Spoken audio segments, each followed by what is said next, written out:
আমরা এখন আলোচনা করব সিফাত সম্পর্কে। কি সম্পর্কে? সিফাত নিয়ে আমরা বিস্তারিত আলোচনা শুনবো ইনশাআল্লাহ। প্রথমে জানবো সিফাতের শাব্দিক অর্থ কি। সিফাতের শাব্দিক অর্থ কি আপনারা বলেন?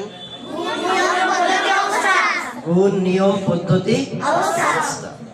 সিফাতের পারিভাষিক অর্থ কি? প্রতিটি হরফ তার নিজ নিজ মাখরাজ হতে উচ্চারণের সময় যে অবস্থা সৃষ্টি হয় তাকে কি বলে? সিফাত বলে। তাহলে সিফাতের আভিধানিক অর্থ কি? প্রতিটি হরফ তার নিজ নিজ মাখরাজ হতে উচ্চারণের সময় যে অবস্থা সৃষ্টি হয় তাকে কি বলে? সিফাত বলে। সিফাতের প্রকারভেদ। সিফাত প্রথমত কয় প্রকার? দুই প্রকার। কয় প্রকার? সবাই একসাথে জোরে, কয় প্রকার? সিফাতে লাজিমা, সিফাতে লাজিমা, সিফাতে সিফাতে লাজিমা কাকে বলে?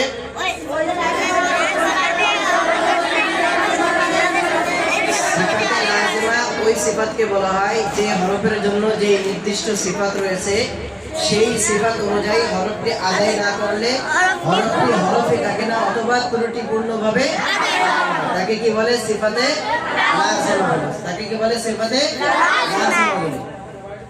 যেমন তোর জায়গায় কি পড়া?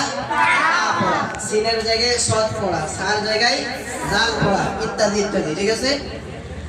তো সার সিফাত অনুযায়ী যদি আদায় না করা হয় তাহলে কি হরফটি হরফে থাকবে না, অন্য কোনো সিফাত হরফ এখানে আদায় হয়ে যাবে। পর সিফাতের জায়গায় যদি আমরা তা আদায় করি তাহলে কি হবে না? হরফটি হরফে থাকে না, ত্রুটিপূর্ণভাবে আদায় হয়। এজন্য সিফাতে লাজিমা ওই সিফাতকে বলা হয় যেই হরফের জন্য যেই নির্দিষ্ট সিফাত রয়েছে সেই সিফাত অনুযায়ী হরফটি আদায় না করলে হরফটি হরফই থাকে না অথবা কি ত্রুটিপূর্ণভাবে আদায় হয়। সিফাতে আরিযা। সিফাতে আরিযা কাকে বলে?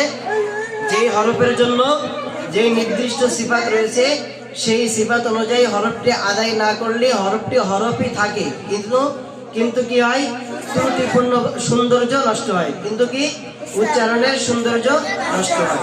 যেমন গুন্নার জায়গায় গুন্না না করা, গুন্নার জায়গায় কি করা?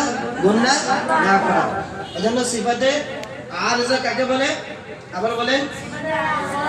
সিফাতে আরিযা ওই সিফাতকে বলা হয় যেই হরফের জন্য যে নির্দিষ্ট সিফাত রয়েছে সেই সিফাত অনুযায়ী হরফটি আদায় না করলে হরফটি হরফে থাকে, কিন্তু উচ্চারণে সৌন্দর্য নষ্ট হয়। ঠিক আছে? যেমন গুন্নাহের জায়গায় গুন্না না করা। ঠিক আছে? সিফাতে লাজিমা আবার কত প্রকার?